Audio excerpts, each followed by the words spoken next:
Шановні друзі, my name is Zenon Potishny, President of Canada-Ukraine Chamber of Commerce, and it is my great pleasure to open the Rebuild Ukraine Business Conference today in Toronto. Now in its 30th year, Canada-Ukraine Chamber of Commerce has sought to promote trade and investment between Canada and Ukraine. The culmination of its hard work was solidified with the signing of the Free Trade Agreement in June of 2016. While the world has watched in horror all of the events that have transpired in Ukraine since February 24th, we must remember that after the storm will come the sun. The sheer perseverance of people of Ukraine in their quest for freedom has made them the heroes of the world. The same perseverance will ensure a successful rebuild of Ukraine at the end of the conflict, a stronger, brighter, reformed Ukraine with only one goal: trade with the Western world. Today we come together for a chance to examine opportunities and to capture a piece of the rebuild. With many Western governments already committing funds to the reconstruction of Ukraine, this rebuild will be nothing short of a 21st century Marshall Plan, we hope. And why is it important? Besides being Europe's largest country, Ukraine is also rich in minerals, agricultural wealth, energy reserves, both developed and untouched, an innovative IT sector being deemed the brain basket of the world, a workforce that is willing and able to perform, and country accessible to world markets by land, sea, and air. Ukraine will no longer be a wayward republic floating in the post-Soviet space, but vibrant, fully integrated member of Europe, taking its rightful place on the world stage. Ukraine will be a place where everyone will want to do business. Today we seek to present a multi-angled overview of the country's landscape, introduce key players with in-country experience, and explore opportunities for the future. Your presence today is sure sign that you also can see the opportunities that are on the horizon. We're grateful to our partners at the Business Council of Canada, among others, who have steadfastly worked with our team to ensure the excellent forum. I wish you an informative day ahead. Welcome to the conference. Thank you. I want to be honest with you. I'm not happy to be here. I'm sure you're not happy to be here either. I think we all wish we didn't need to be here. I'm not happy with what took place in the last 24 hours. But if ever there's a reason for us to be here, that's a reminder. It's a reminder of why we're here. And I want to welcome you on what is a cool November day to Toronto, and particularly those of you who took the time to travel here from the Ukraine. I can only imagine how hard it is to leave your businesses and your families at what is a truly dangerous time. I want to tell you about my favorite Ukrainian not named Chrystia Freeland. And that's your ambassador. Your ambassador came and visited me just a short while after she was appointed here. It was about 8 weeks after Russia had invaded Ukraine. Now, I'll be honest with you, I was expecting to hear about the needs of Ukraine from a military perspective, from a financial perspective, the things that you would expect a country at war to come and meet with you and ask you about. Instead, what she has said to me then and has stuck with me since, and why we're so pleased to have the opportunity to show our support at the Business Council of Canada on behalf of our members for your battle. It's our battle. And she said to me that the Ukrainian economy is actually the third front. It had never been put that way. And she told me the story of her mom, who at that time was going to work every single day. And I remember it well because through that one story, I think I understand the people of Ukraine. Your resolve, your resilience, your dogged determination, and why you are going to win. She thanked me for the humanitarian assistance that the Canadian government and Canadian companies had been given at that time. But what she said to me is, Ukraine, you know what we really need, she said? We want to do business. We want to do business on commercial terms with you and anyone else who wants to help us rebuild a war-torn Ukraine. And on that April afternoon, she highlighted three things that I think play to Canadian strengths and Canadian capacities and Canadian capabilities, particularly in our pension funds. And those three things were infrastructure, energy, and agriculture. And so today, 7 months later, we've seen the remarkable resiliency of the Ukrainian economy. The fact is, despite what just took place in the last 24 hours or in the last 8 months, Russian attacks have not broken the spirit of the Ukrainian people, nor their entrepreneurial spirit. So when people ask, is it too soon to talk about rebuilding? And I know some people have asked that question. Is it appropriate that we're all here talking about how to rebuild Ukraine? I would say to you two things. One is, that started months ago. And two is, if we don't talk about it, the other guy wins. The other guy wins. And we can't let that happen. And you know what? We here in Canada, certainly in the Canadian business and the Canadian government, I can say, are not going to let that happen. We're just not going to let that happen. And so we are proud. We are extremely proud. We're not happy. We're not happy that we have to do this with you. But we are proud to stand with you and to stand with the people of Ukraine and to stand with Ukraine itself. And so we're very grateful for the opportunity to partner with Xenon and CUCC at this important conference. The standing room only crowd tells you there's a lot of interest in making sure that we rebuild Ukraine together to be even stronger than she was before. And so we hope that this is in fact the first of many opportunities for Canadian and Ukrainian businesses to work together in Ukraine and in other parts of the world. And it's my sincere hope that the next time I have an opportunity to speak with you, it's at a time when I'm speaking to you in Kiev, where I'll happy to be there. Slava Ukraini. It is now my great pleasure to introduce someone very well known on the international stage, a respected author and academic prior to her move into politics. She has played a critical role in the Canadian response to conflict in Ukraine, including the implementation of sanctions on Russia and sending aid to Ukraine. Ladies and gentlemen, the Honorable Chrystia Freeland, Deputy Prime Minister and Minister of Finance of Canada. Вітаємо!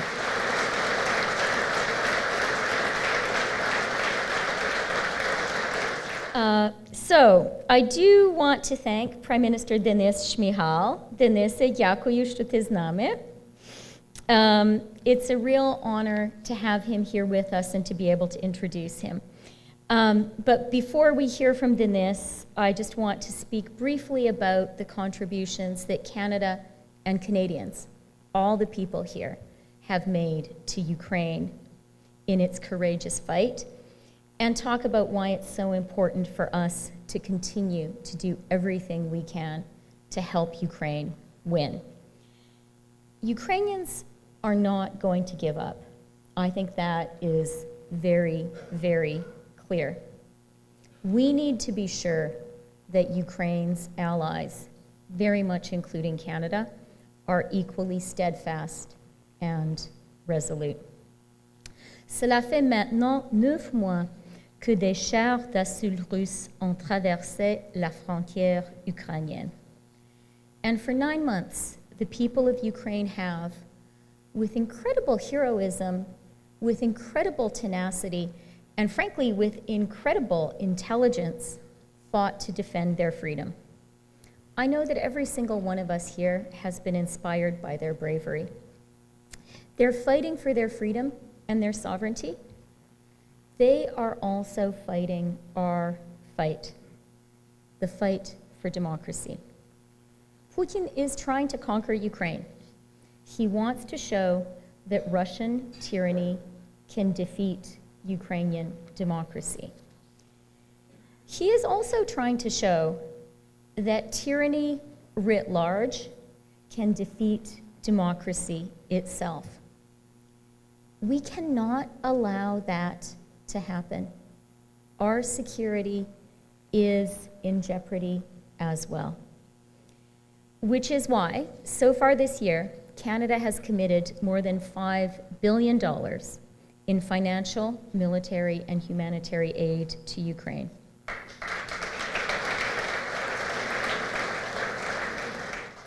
Nearly $1.5 billion of that support has been dispersed through the IMF-administered account that Canada played a leading role in creating, and which is being used by our allies around the world to provide critical support directly to Ukraine, so that Prime Minister Shmyhal, Finance Minister Serhiy Marchenko can pay the pensions that people need, so that they can keep the energy infrastructure going.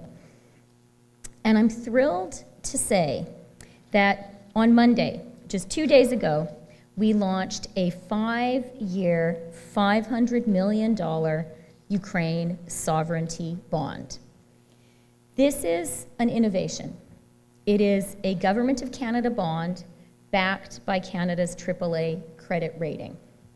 And today, every single person here can go out and purchase a Ukraine sovereignty bond in $100 denominations through your financial institution. Every dollar will be transferred to the government of Ukraine. These bonds will pay interest twice a year, and they will mature on August 24th, 2027, Ukrainian Independence Day. We expect these bonds to sell out quickly, and the issuance closes on November 29th. I know that a number of people in this room have been looking for ways to directly support Ukraine. This is a great way to do just that. This Ukraine sovereignty bond will help the government of Ukraine continue to provide essential services to Ukrainians this winter, such as pensions, buying fuel, restoring energy infrastructure. It's really important for us, for Canada, to make this bond issuance a success. If we do a great job, I think we can encourage other countries to follow suit. So please help me do that, okay? History will be as kind to the people of Ukraine as it will be harsh to Vladimir Putin. I also know that history will look very kindly on Ukraine's leaders. President Zelensky, Prime Minister Shmyhal, and their remarkable teams. They could have fled in February. With Russia hunting them, it would have been safer to do so. But I think we all remember the choice they made. We remember, I need ammunition, not a ride. We remember that they stayed. Mais tout. They have shown remarkable resolve in the face of a truly historic challenge. Their resolve has helped strengthen the will of the remarkable people of Ukraine and the commitment of people around the world to support Ukraine. Now, Prime Minister Shmyhal was one of the people who stayed. In that famous video on that terrifying night when President Zelensky said, "Ya тут," I'm here, and he pointed to his core team and said who was there. And he said, "Premier-Minister тут," the Prime Minister is here.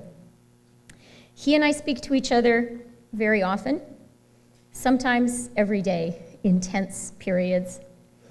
And every time I speak to him, I am reminded that while I'm talking to him from my comfortable office in Ottawa, or as I often do from my kitchen table in Toronto, he is helping to lead a country at war.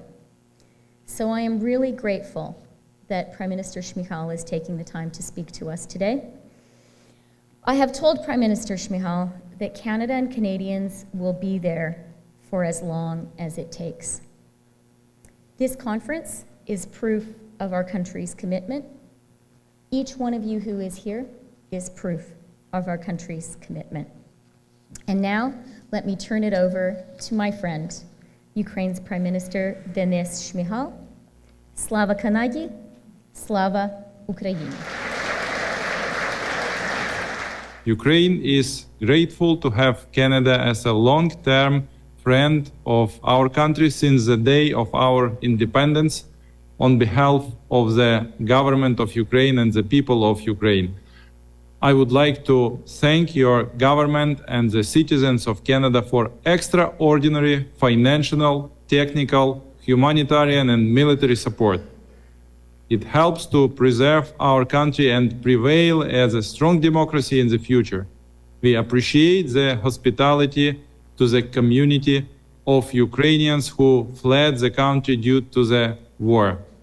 I also want to thank Canadian businesses for standing by our side and showing great interest in rebuilding our country back better, including with our expertise, your unwavering solidarity and steadfast support strengthen our force and withstand Russian full-scale invasion. Every day, Ukraine suffers extensive losses from Russian attacks on our cities and population, which is leading to a high human toll, physical damage, including our critical infrastructure. Even now, during last 2 hours, Russian terrorists shell Ukraine, and we are grateful to European Parliament for recognizing Russia as a country sponsoring of terrorism. So they immediately proved this, even right now. Our energy infrastructure has been a target for airstrikes as a result of the Russian terrorist attacks during October and November. Today we are going through a large-scale energy crisis with blackouts and interruptions in heat and water supply. To restore the operation of our energy system and survive winter, we need significant financial resources and, most importantly, a specific equipment that is scarce worldwide. Therefore, we count on the support of Canadian businesses in this matter to help meet critical supply needs in this extremely challenging situation. We are talking about the work of critical social infrastructure, hospitals, and utility services, as well as the ability of Ukrainians to have electricity and heating in their homes and shelters this winter. It is clear to us that the process of rebuilding our country needs to start right now. This is our chance to save lives and the health of Ukrainians and support the resilience of our economy today. No reconstruction can commence without investment. This is yet another important economic front, and we believe that the Ukrainian economy has a high attractiveness despite the war and all the challenges given the interest of the private sector.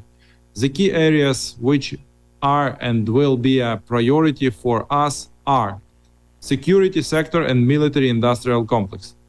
The unique contemporary world combat experience of our army and the material and technical base for the production of modern weapons and also protection of safety for Ukrainians and businesses, this is a guarantee of the stable functioning of the economy.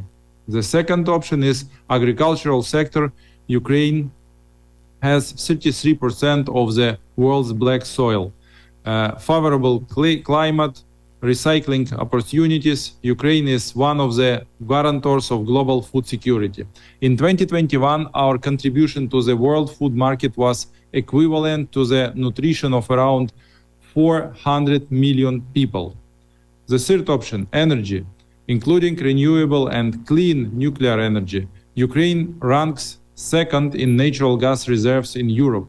Canadian Alberta's unique experience and expertise of gas extraction can be successfully implemented in Ukraine.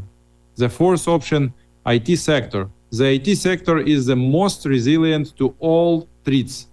We have plenty of experts and important developments. For instance, the mobile application DIA with 4.5 million users and 33 available services, state services. In particular, the business registration service is the fastest in the world. The fifth option is a new infrastructure and recovery projects. We now have to start restoring what the enemy has destroyed: roads, bridges, buildings, enterprises. All this provides significant prospects for the businesses. And most importantly, Ukraine is on track to become a part of the European Union in the future. Those who are first to invest in our country will benefit the most in the future.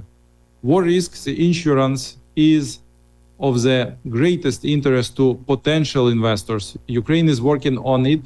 In particular, the World Bank is ready to support investment in Ukrainian economy. We are negotiating with the International Finance Corporation and MIGA. I hope that the successful experience of MIGA will push local export credit agencies, including Export Development Canada, forward similar decisions. Ukraine is also sincerely grateful to Canada for the temporary abolishment of all tariffs and quotas on Ukrainian exports to support our economy. It made us more resilient and intensified our mutual economic cooperation. This is just yet another argument for starting fruitful cooperation with Ukraine and Ukrainian business today. In addition, Ukraine's sovereignty bonds guaranteed by the government of Canada allow everyone to join the strengthening and rebuilding of Ukraine. This is a unique and significant financial support instrument. And thank you, Christia, and thanks to your Prime Minister Trudeau for this great instrument for our support. Therefore, let's unite our efforts for victory over the enemy, for the prosperity of the people of Canada and Ukraine, for a safe world for coming generations. Thank you for your attention. Thank you for your support. Glory to Canada. Slava Ukraini!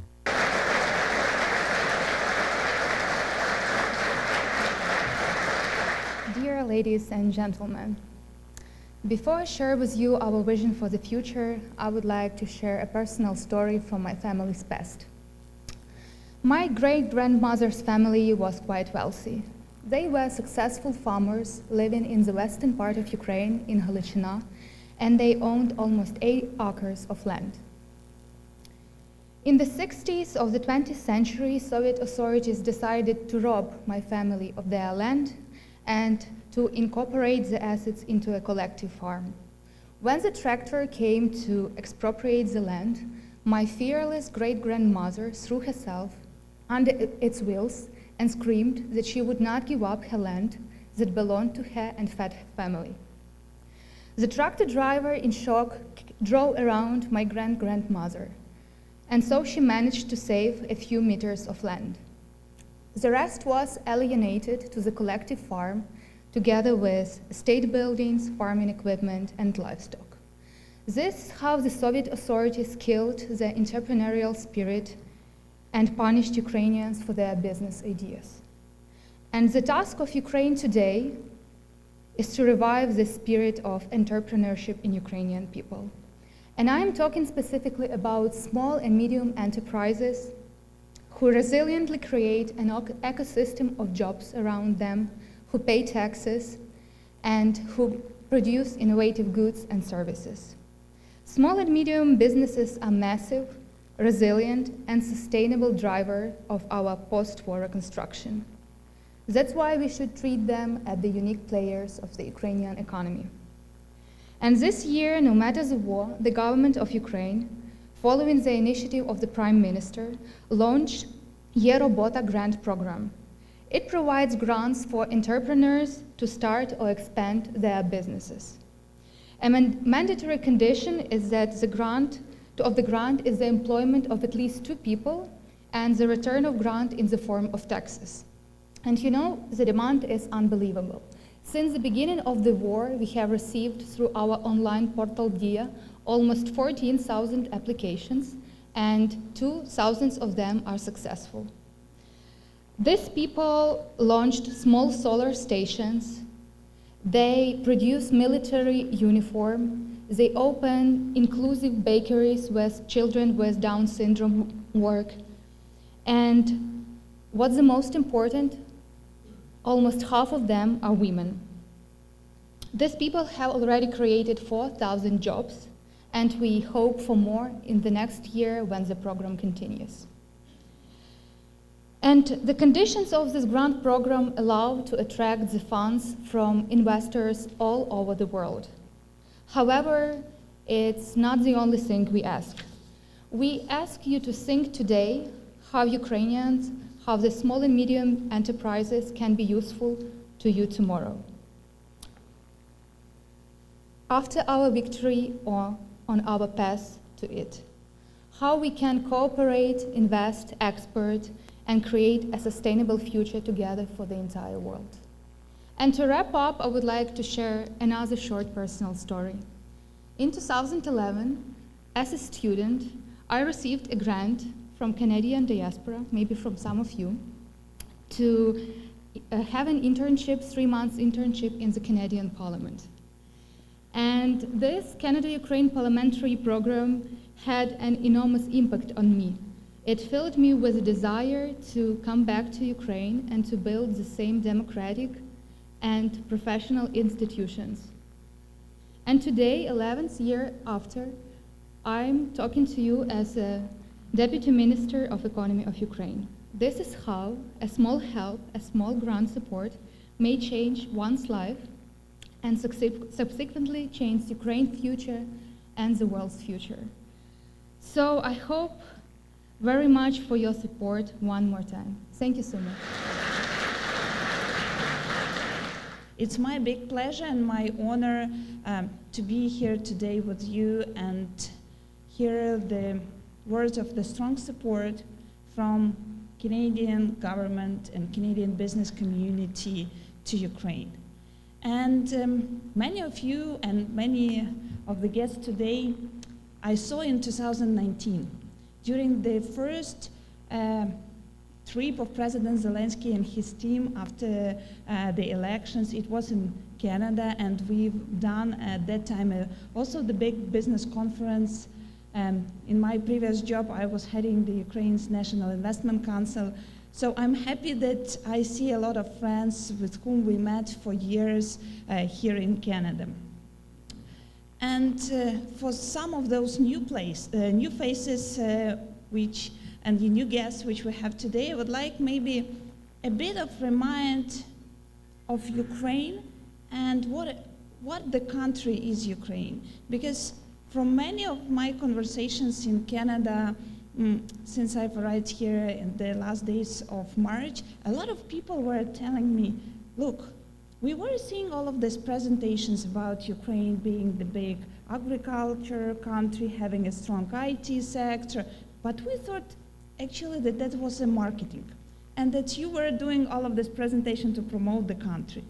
And after the food crisis, with Russia's blockade of the seaports, after the Russian invasion, everybody understood that Ukraine is really a huge country and interesting to work with. So in 2021, the GDP of Ukraine was $200 billion. The Ukraine has the second most frequently visited McDonald's in the world.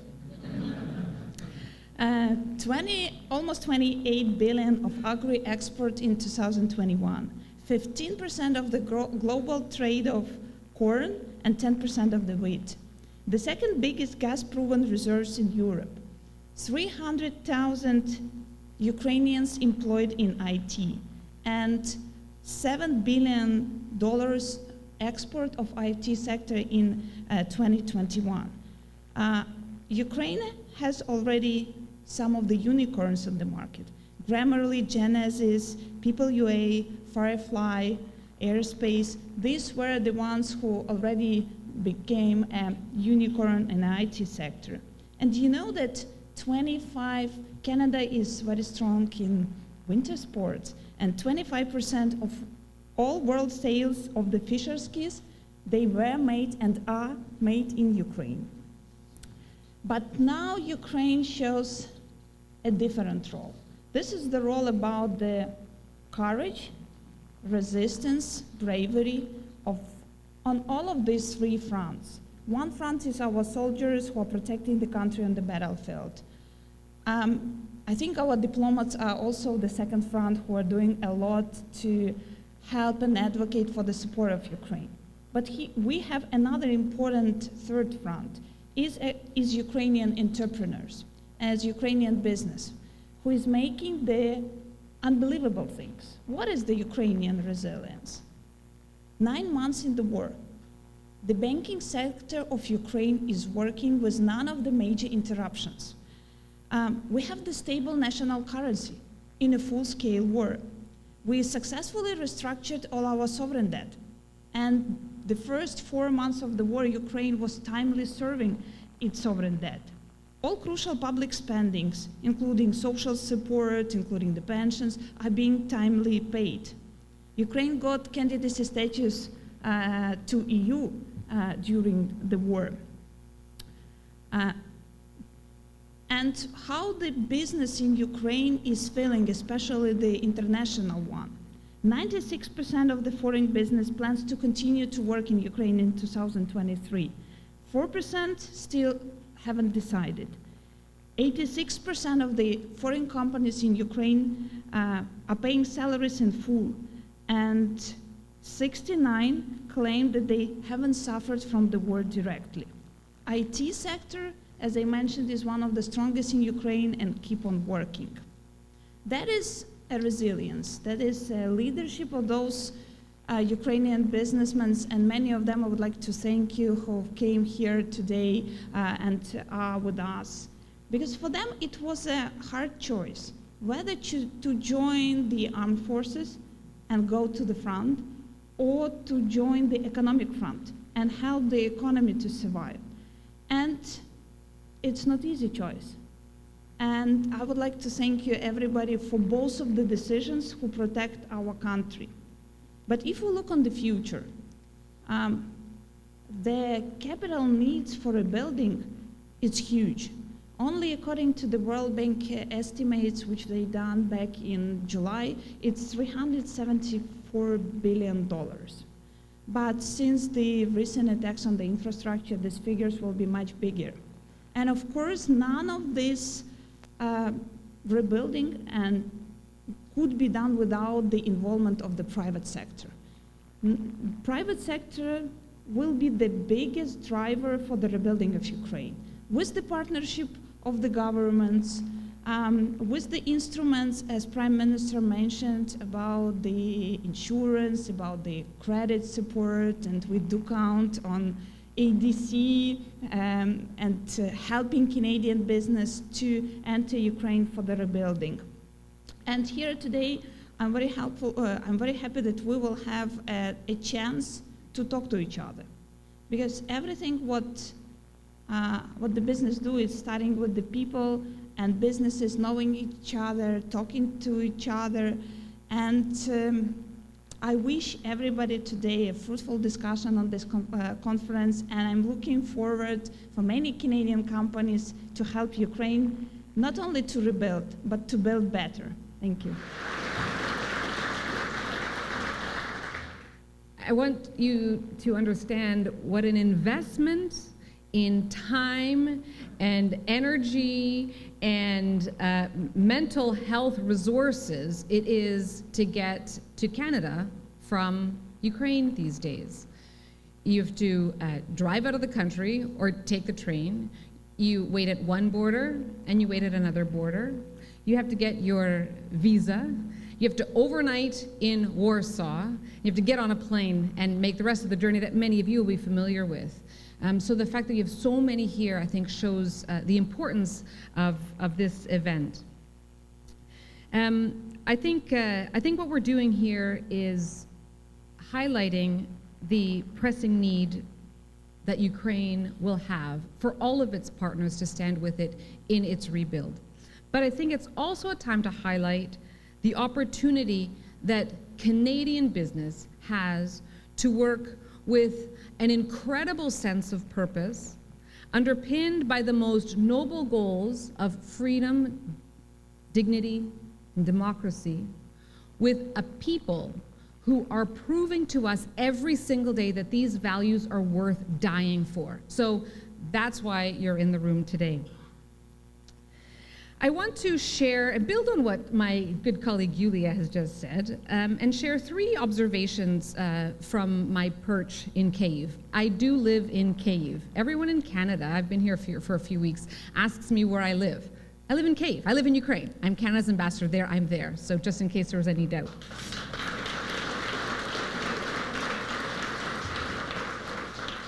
So from there, I'll share 3 observations with you and one by the way. When it comes to sectors like natural resources, energy, and agriculture, Ukrainians see Canadians as their counterparts in the world. It's the geography, the size, the geology, the climate, the growing seasons. They tell me that it is to Canada that they look for partnerships, for leadership, for learning, for materials, for equipment. We are also well known in Ukraine in the services sector. And here we have a free trade agreement that's being modernized to make sure that it includes trade in services. And so Canadian companies have major leg up when it comes to doing business in Ukraine. We also, my second point, we also share a kinship. Yes, it's built by a history of immigration, but also by a partnership rooted in mutual respect that has been shown by all the Canadians who have gone there to work since Ukraine's independence. When Canadians go to Ukraine, whether it's the Canadian forces or young entrepreneurs or big business people, they very quickly feel at home. You're not going to believe me if you haven't been to Ukraine, but when you go, you will feel this and you'll remember these words. Ukrainians are creative, they're technologically savvy, and they're innovative. And that innovation right now is a matter of survival for them, as we've all seen. You will become better at what you do if you leverage this kinship in your partnership with Ukraine. My third point is that now is not too early to invest in those relationships, as Yulia said. Ukraine will win. Ukraine will be an EU member state, and it will rebuild with massive financial help from international partners. The US and European companies are already in Ukraine positioning themselves. If you wait too long, you will not be able to take advantage of the opportunities or make a contribution to the historic rebuild. So, if you want to work on those relationships, we have the Canadian Trade Commissioner Service in the room, in Ottawa, in Warsaw, and, as the situation permits, even in Kyiv, to make those connections, to help you understand what these comparative advantages are, who's who on the other side, and answer the questions, any questions you may have. Now, for the by the way. Even as Ukraine fights the war, the government of Ukraine continues on its reform trajectory that was well underway when Putin invaded. In fact, I think he invaded now because Ukraine was doing so well with its reforms. It's enhancing the rule of law, accountability, transparency, and democratic governance. Ukraine understands that these reforms are absolutely critical to attracting the investment they need to rebuild, and even more critical, to winning the peace. In Kyiv, G7 ambassadors collectively watch the progress on reforms. We watch them closely, and we encourage decisions in particular that will create a strong investment and business climate. So, thank you for being here. I look forward to seeing as many of you as possible in Kyiv.